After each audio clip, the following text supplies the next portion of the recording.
Welcome in JCC. और आज का जो हमारा चैप्टर है वो है मोशन एंड क्लास 9 का चैप्टर है। तो इसमें हम सबसे पहले जो पढ़ने वाले हैं मोशन के बारे में पढ़ेंगे कि मोशन हमारा क्या होता है। देन हम स्पीड के बारे में बात करेंगे, किसी भी ऑब्जेक्ट के मोशन को हम कैसे दिखा सकते हैं कि वो फास्ट है या स्लो है, तो वो हम स्पीड के थ्रू दिखाएंगे। और स्पीड होता क्या है। देन हम वेलोसिटी की बात करेंगे, वेलोसिटी क्या होता है। इन दोनों में ही हमारी एक पर्टिकुलर टर्म यूज़ होती है, डिस्टेंस और डिस्प्लेसमेंट।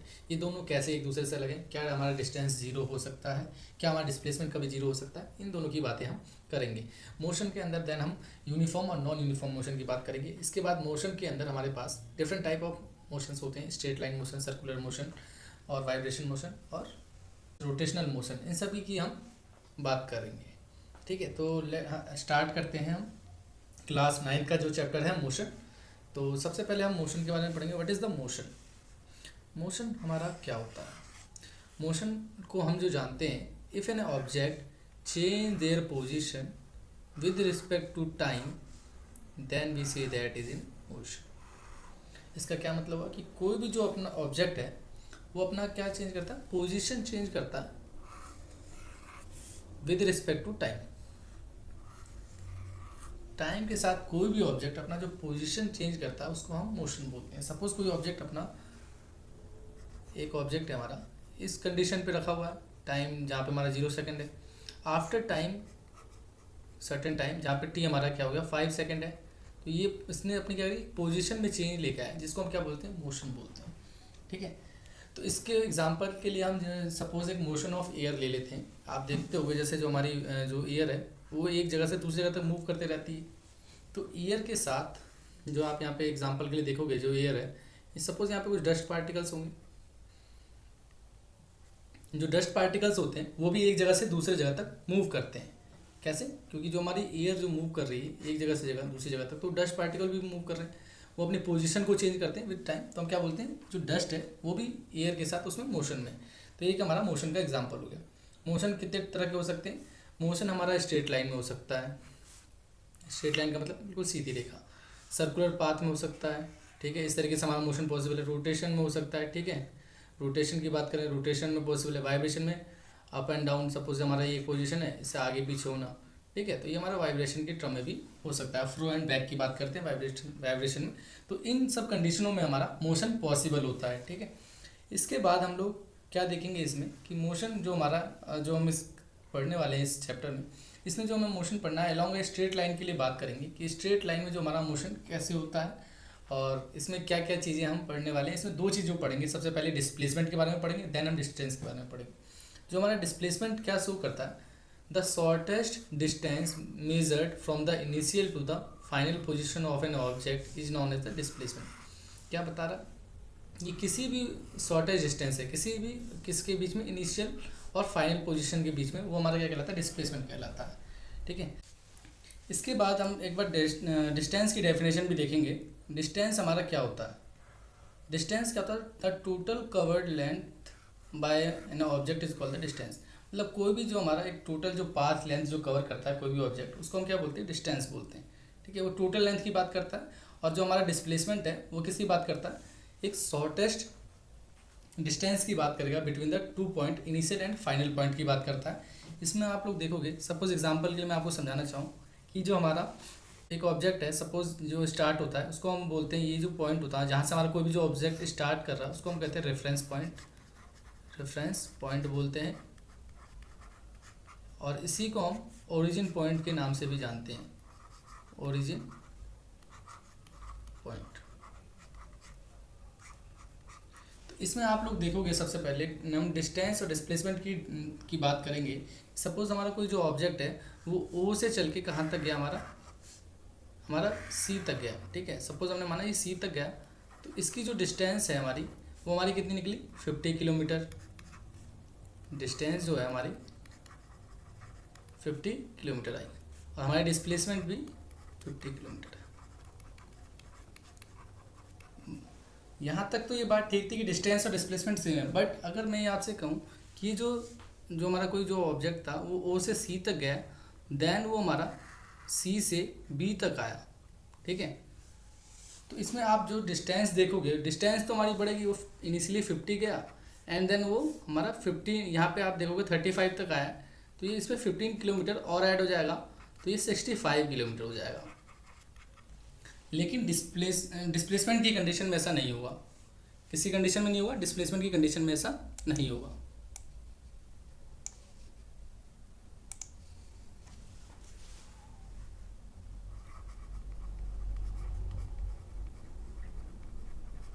डिस्प्लेसमेंट की कंडीशन में क्या होता है कि सपोज हमने बोला था कि कोई उसका इनिशियल पोजीशन तो ये था ओरिजिन, और जो फाइनल पोजीशन था हमने इसको माना था, लेकिन बट जैसे इसने दोबारा डिस्टेंस ट्रेवल किया तो उसने बी को अपना क्या फाइनल पोजीशन बना दिया, ये इसका फाइनल पोजीशन हुई। तो हम जो इसकी डिस्टेंस कैलकुलेट करते हैं, जो दूरी जो लेंथ कैलकुलेट करते हैं, पाथ लेंथ, वो हमारे इनिशियल पोजीशन से कैलकुलेट करते हैं। तो अब आप देखोगे जो इसकी इनिशियल पोजीशन से जो इसकी डिस्टेंस निकल के आएगी वो 35 किलोमीटर निकल के आएगी। तो जो डिस्प्लेसमेंट होगा वो 15 किलोमीटर रिड्यूस होके 35 किलोमीटर रह जाएगा। तो यहाँ आपने देखा कि जो डिस्टेंस है वो तो बड़ा, बट डिस्प्लेसमेंट कम हो गया। तो हम यहाँ से एक स्टेटमेंट क्या कह सकते हैं, जो डिस्टेंस है वो हमारा टोटल पाथ लेंथ होता है, लेकिन जो डिस्प्लेसमेंट होता है वो हमारा क्या होता है, शॉर्टेस्ट डिस्टेंस होता है। किसके बीच में, initial and final position of an object की बात करता है। ठीक है, ये हमें स्ट्रेट लाइन ऑफ मोशन पता चलता है। तो यहाँ से एक कंक्लूजन हम निकाल के क्या कह सकते हैं, और ये बात यहाँ नोट करने वाली भी है कि जो मैग्नीट्यूड ऑफ डिस्प्लेसमेंट होता है, जो कोई भी डिस्प्लेसमेंट का जो मैग्नीट्यूड होता है वो मे भी क्या हो सकता है, जीरो हो सकता है। डिस्प्लेसमेंट कब जीरो पॉसिबल हो सकता है, ये बात समझना हमारे लिए बहुत ज़रूरी है। किस कंडीशन में जीरो होगा वो हम देखेंगे। सबसे पहले अगर कोई ऑब्जेक्ट हमारा ओ से चल के सी तक जा रहा है एंड अगेन वो सी से आके हमारा ओ तक वापस आए, तो हम क्या कह सकते हैं कि जो उसका डिस्प्लेसमेंट है वो जीरो है, क्योंकि जो इनिशियल और फाइनल पोजीशन क्या हो जाए, सेम हो जाए उसके मोशन के दौरान। तो हम क्या बोलेंगे कि उसका जो डिस्प्लेसमेंट है जीरो हो जाता है। क्या मतलब इसका, इनिशियल और फाइनल पोजीशन हमारा क्या हो जाए, जो इनिशियल और फाइनल पोजीशन हमारी दोनों की सेम हो जाए, तब हम क्या बोल सकते हैं कि हमारा जो डिस्प्लेसमेंट है वो जीरो हो सकता है। ठीक है, जो मैग्नीट्यूड ऑफ डिस्टेंस है वो कभी भी जीरो नहीं हो सकता, कैन नॉट बी जीरो। अगर कोई ऑब्जेक्ट हमारा मोशन में और वो मोशन कर रहा है, ठीक है, कोई ऑब्जेक्ट हमारे मोशन में वो ट्रैवल कर रहा है एक पर्टिकुलर डिस्टेंस, तो उसमें आप देखोगे कि उसका जो डिस्टेंस है वो कभी भी जीरो नहीं हो सकता, कैन नॉट बी जीरो। ठीक है, इसके बाद जो हम मोशन पढ़ते हैं वो दो तरीके से पढ़ते हैं, एक होता है हमारा यूनिफॉर्म मोशन और एक होता है नॉन यूनिफॉर्म मोशन। ठीक है,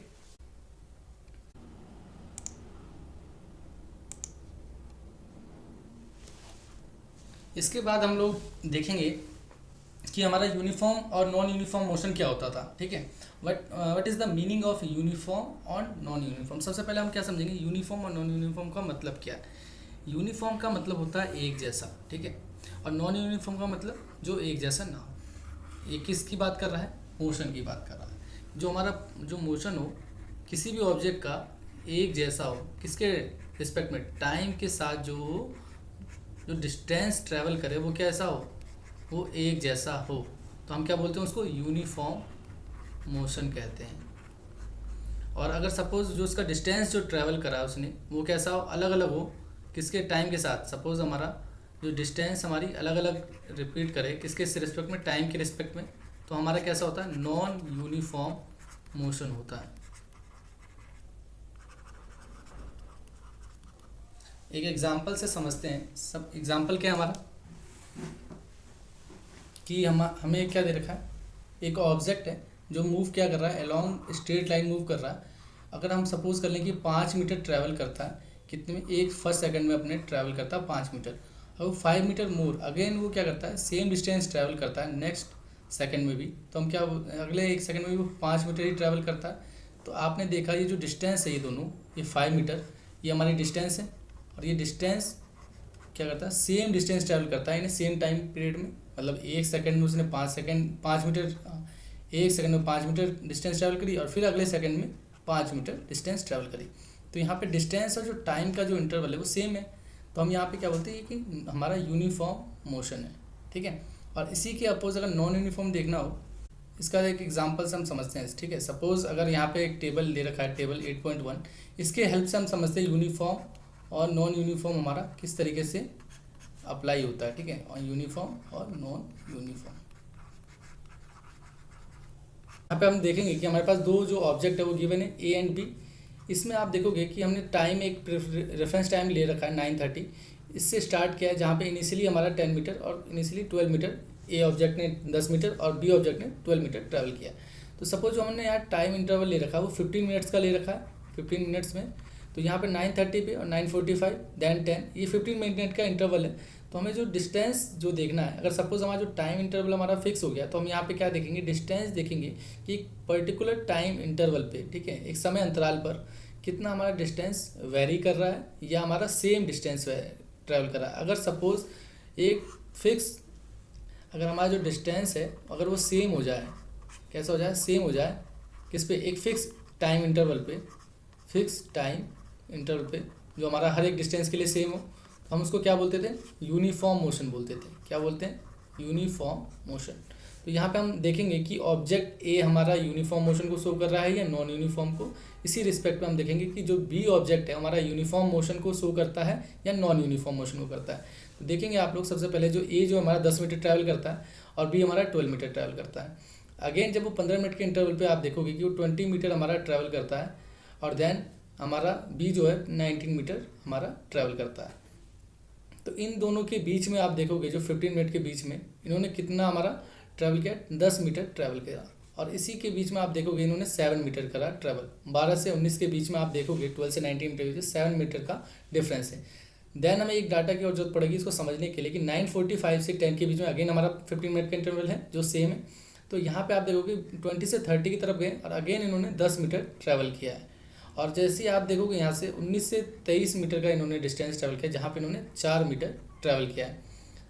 तो आप लोग यहाँ से ये चीज़ें समझ सकते हो कि यहाँ पे जो हमारा डिस्टेंस है फर्स्ट कंडीशन में, जो ऑब्जेक्ट ए की कंडीशन है, यहाँ पे हमारा क्या है, 10 मीटर ट्रैवल कर रहा है दोनों ही कंडीशन में जब टाइम ट्रैवल। तो यहाँ पे क्या है, डिस्टेंस जो है वो सेम है। बट जो बी केसेस में आप देखोगे कि फर्स्ट कंडीशन में तो उसने 7 मीटर डिस्टेंस ट्रैवल किया एंड सेकंड कंडीशन में उसने 4 मीटर डिस्टेंस ट्रैवल करा। तो इन दोनों ही कंडीशन में जो इसकी डिस्टेंस है वो इक्वल नहीं है, नॉट इक्वल है।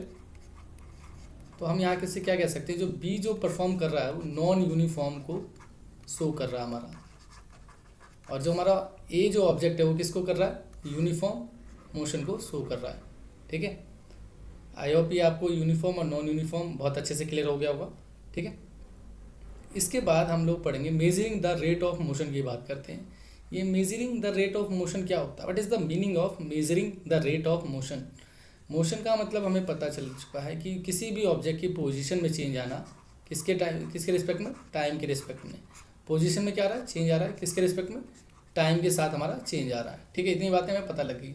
लेकिन अब क्या हम मोशन को भी मेज़र कर सकते हैं हम लोग? जी हाँ, बिल्कुल मेज़र कर सकते हैं। कैसे मेज़र करते हैं कि जो हमारा कोई भी जो ऑब्जेक्ट है उसका मोशन हम कैसे करते हैं कि कोई जो हमारा ऑब्जेक्ट क्या कर रहा है, मोशन कर रहा है, तो वो जो ऑब्जेक्ट हमारा मोशन कर रहा है वो कितना फास्ट और स्लो कर रहा है उसकी हम बात करेंगे। ठीक है, चलिए आइए देखते हैं।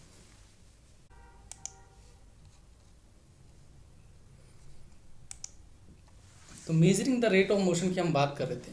तो जो डिफरेंट ऑब्जेक्ट्स जो होते हैं हमारे पास, हैविंग द डिफरेंट मोशन, जो डिफरेंट ऑब्जेक्ट होंगे डिफरेंट हमारा मोशन होगा, वो हमारा फास्ट भी हो सकता है, स्लो भी हो सकता है। और ये measuring the rate of motion of an object हम कैसे करते हैं, स्पीड के थ्रू करते हैं। किसी भी ऑब्जेक्ट की स्पीड को हम बता के उसका क्या मोशन हम बता सकते हैं कि कितना फास्ट है और कितना स्लो है।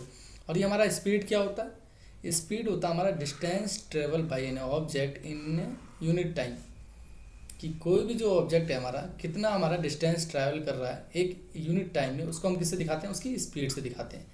इसका फॉर्मूला क्या होता है हमारे पास, स्पीड इक्वल टू में distance travel by time taken, जिसको स्पीड को हम v से डिनोट करते हैं और डिस्टेंस को s से और टाइम को हम t से डिनोट करते हैं। इसके बाद अगर इसकी SI यूनिट की बात देखें हम, तो SI यूनिट कैलकुलेट करने के लिए सबसे पहले इसके साथ इसके फॉर्मूले में जो हम यूज़ कर रहे हैं उनकी यूनिट्स हमें पता होनी चाहिए। डिस्टेंस की यूनिट हमारी मीटर होती है और जो टाइम को हम मेज़र करते हैं सेकंड में मेज़र करते हैं, तो इसकी यूनिट सेकंड हो जाती है। तो जो हमारी स्पीड की SI यूनिट निकल के आएगी वो मीटर पर सेकंड हमारी निकल के आती है। तो हम यहाँ से क्या बता सकते हैं, जो स्पीड की जो SI यूनिट होती है वो मीटर पर सेकंड होती है और इसकी कुछ अदर यूनिट्स भी होती है जिसे हम किलोमीटर पर आवर भी बोलते हैं। ठीक है, तो इसमें एक कन्वर्जन हम बहुत इंपॉर्टेंट फैक्टर आता है। कन्वर्जन आप यहाँ पे नोट कर लेंगे, ये बहुत इंपॉर्टेंट पॉइंट है आप लोगों के लिए समझने के लिए। ठीक है, सपोज़ अगर आपको कोई x किलोमीटर पर आवर में कोई स्पीड गिवन हो और हमें उसको मीटर पर सेकंड में चेंज करना हो, तो हम उसको किस तरीके से चेंज करते हैं, सपोज सबसे पहले हमें किलोमीटर को मीटर में चेंज करना होगा तो 1000 से अप्लाई करते हैं। क्यों? क्योंकि जो 1 किलोमीटर इक्वल टू हमारा 1000 मीटर होता है, तो इससे हम मल्टीप्लाई कर देते हैं। देन हमारे पास जो आवर को चेंज करना हो तो हम क्या करते हैं, एक सेकंड में चेंज करना हो तो सबसे पहले 1 घंटे को हम मिनट में चेंज करते हैं 60, एंड देन हम सेकंड में चेंज करते हैं तो 60 से अगेन मल्टीप्लाई करते हैं। तो इस तरीके से हम इसको चेंज कर सकते हैं। अगर इसको इस तरीके से तो हम कर ही सकते हैं। अगर जब आप इसको सॉल्व करोगे प्रॉपरली तो आपको जो एक वैल्यू मिलेगी वो 5/18 मिलेगी। तो हम अगर सपोज जो भी किलोमीटर पर आवर हमें जो गिवन है उसका डायरेक्टली मल्टीप्लाई हम 5/18 से कर दें हम, तो हमें वो जो क्वांटिटीज़ मिलेगी वो हमें मीटर पर सेकंड में मिलेगी। इसी तरीके से सपोज मैं आपसे बोलूँ कि किसी भी मीटर पर सेकंड क्वांटिटी को हमें किलोमीटर पर आवर में अगर चेंज करना हो तो इसका आप रिवर्स कर दोगे 5/18 का, 18/5 से उसको मल्टीप्लाई करोगे उस क्वांटिटीज़ को, तो हमें किलोमीटर पर आवर में मिल जाती है। ठीक है, इसके बाद आप लोग एक एवरेज स्पीड का भी फॉर्मूला देख लोगे। एवरेज स्पीड क्या होती है कि औसत गति को दिखाता है हमारा किसी भी ऑब्जेक्ट की। अगर हमें औसत चाल बतानी हो तो हम टोटल डिस्टेंस की बात करेंगे एंड हम टोटल टाइम की बात करते हैं। इसके ऊपर हम एक क्वेश्चन न्यूमेरिकल देखेंगे। सबसे पहले एक एग्जांपल की मदद से हम यहाँ पे समझेंगे कि हमारी जो एवरेज स्पीड क्या होती है। तो सबसे पहले जो एग्जांपल गिवन है वो क्या है, an object travel 16 metre in a 4 second and then another 16 metre in 2 second, what is the average speed of a object.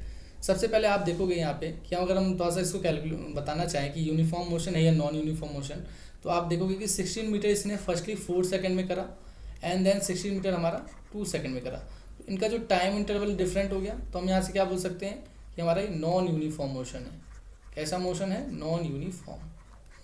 तो अब हम इसको कैलकुलेट करना हो कि एवरेज स्पीड क्या होती है, तो हमारे पास जो एवरेज स्पीड का फॉर्मूला हमने देखा था अभी, क्या होता था, टोटल डिस्टेंस की बात करता था और टोटल टाइम की बात करता था। तो टोटल जो हमारा डिस्टेंस है, डिस्टेंस और टोटल टाइम की बात कर रहा है हमारे पास, तो यहाँ पे हम पहले सबसे पहले क्या करेंगे, टोटल डिस्टेंस कैलकुलेट करेंगे एंड देन टोटल टाइम की बात करेंगे।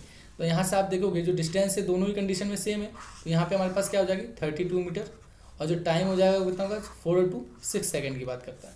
अगर हम इसको पुट कर दें यहाँ पे कि हमारे पास कितना गया 32/6, तो जो हमारा आंसर निकल के आता है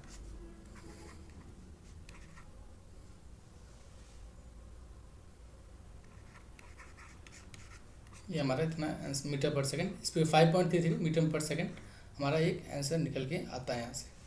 ठीक है, ये आप देख रहोगे कि जो कैलकुलेट किया हमने ये सेम एज इट इज़ है। ठीक है, इसके बाद हम लोग वेलोसिटी क्या होती है हमारी, वेलोसिटी का मतलब होता है वेग। अगर हिंदी में हम बात करें तो इसका मतलब होता है वेग। तो motion of an object describe their direction with their speed. किसी भी ऑब्जेक्ट का ऐसा मोशन जिसमें हमें क्या डिस्क्राइब करे, उसके डायरेक्शन के बारे में डिस्क्राइब करे और उसकी स्पीड के बारे में डिस्क्राइब करे। जनरली जब नॉर्मल मोशन की बात कर रहे थे तो उसमें हमें बस स्पीड को डिस्क्राइब कर रहा था, बट इसमें फर्दर हम किसकी बात करते हैं, डायरेक्शन की बात करते हैं। ठीक है, तो डायरेक्शन का सपोज कोई हमारा मोशन हो रहा है किसी ऑब्जेक्ट का, तो उसमें वो हमें पर्टिकुलर डायरेक्शन बताता है, किस डायरेक्शन में उसका मोशन हो रहा है या कितनी उसकी स्पीड है, हाउ मच फास्ट और स्लो, बट उसके डायरेक्शन के साथ बताता है। तो moving of an object in a definite direction, किसी पर्टिकुलर डायरेक्शन में हो रहा होगा विद ए सर्टेन स्पीड के साथ, तो ये हमें कौन बताता है, वेलोसिटी बताता है। बट इन केसेस ऑफ हमारी स्पीड, वो हमें बस क्या बताती थी, मैग्नीट्यूड के बारे में बताती थी। क्या बताएगी, मैग्नीट्यूड। मैग्नीट्यूड का क्या मतलब होता है, क्वांटिटीज़ के बारे में बताता है, बट वेलोसिटी में क्या होता है, मैग्नीट्यूड के साथ एज वेल डायरेक्शन भी हमें शो करता है।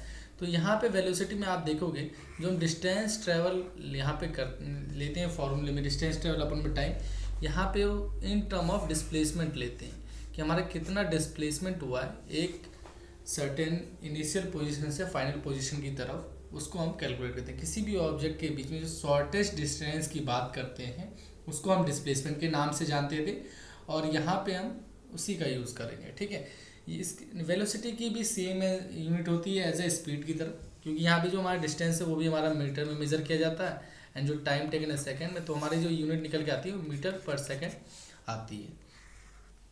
इसके बाद एवरेज वेलोसिटी क्या होती है, एवरेज वेलोसिटी का मतलब होता है औसत वेग की बात करते हैं हम। औसत वेग क्या होता है, किसी भी ऑब्जेक्ट की इनिशियल वेलोसिटी और फाइनल वेलोसिटी का समीशन होता है, और ये हम किस कंडीशन के लिए निकालते हैं, यूनिफॉर्म मोशन के लिए निकालेंगे। यूनिफॉर्म मोशन का मतलब क्या है कि एक जैसा हमारा मोशन हो रहा है तो उसकी वेलोसिटी सेम होगी। तो उस कंडीशन में हम कैसे निकालते हैं, इनिशियल वेलोसिटी अब प्लस में फाइनल वेलोसिटी और डिवाइडेड बाई 2 करते हैं। किस कंडीशन के लिए, यूनिफॉर्म मोशन के लिए। अगर सपोज हमारी जो वेलोसिटी अगर हम नॉन यूनिफॉर्म मोशन के लिए निकालते हैं तो क्या मतलब इसका, नॉन यूनिफॉर्म मोशन का मतलब एक्सेलरेशन से हम यहाँ पे इसको टर्म करते हैं और इसमें हमारा आता है चेंज इन वेलोसिटी और पर्टिकुलर हमारा जो टाइम टेकन होता है। इसका फॉर्मूला क्या होता है, ए इक्वल टू में वी माइनस यू अपॉन में टी। जहाँ पे हमारा जो यू होता है वो इनिशियल वेलोसिटी को डिनोट करता है,